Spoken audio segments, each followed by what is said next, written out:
Today on the Daily Dose, the Gullah Geechee. When many rice-growing people from West Africa were brought against their will to the Sea Island region of the United States, to Atlantic coastal plantations producing rice, indigo, and Sea Island cotton, they brought with them their arts and crafts, cuisine, religion, and music, which, thanks to the isolated nature of Sea Island plantations, has persisted and flourished to this day. To add to the complexity of the Gullah Geechee people,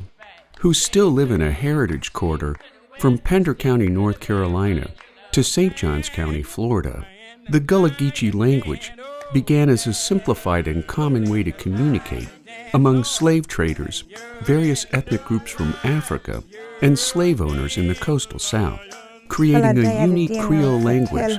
that has heavily influenced Southern vocabulary and music over the hundreds of years of slavery and beyond. Given the sharing nature of African cultures, Gullah Geechee cuisine relied on available yet limited foods that were supplemented by the abundant seafood and game native to the region,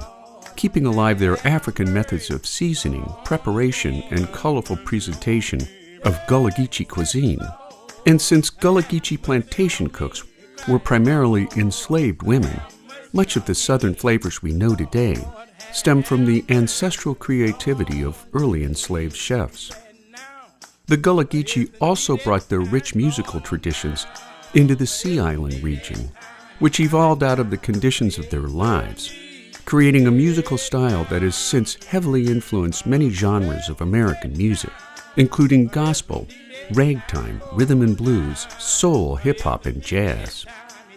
Practicing their own adaptive brand of Christianity, mixed with their African beliefs in God, community above self, ancestry, and kinship bonds, Low Country plantations frequently provided praise houses, which helped to mold and solidify the lasting traditions of the Gullah Geechee people.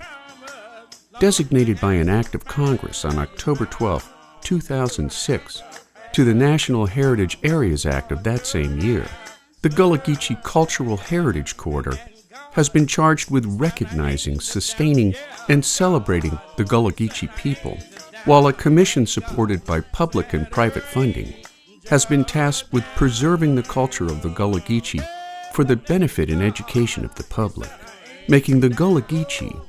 prized and cherished members of the American diaspora. And there you have it, the Gullah Geechee, today on the Daily Dose. If you enjoyed this short educational video,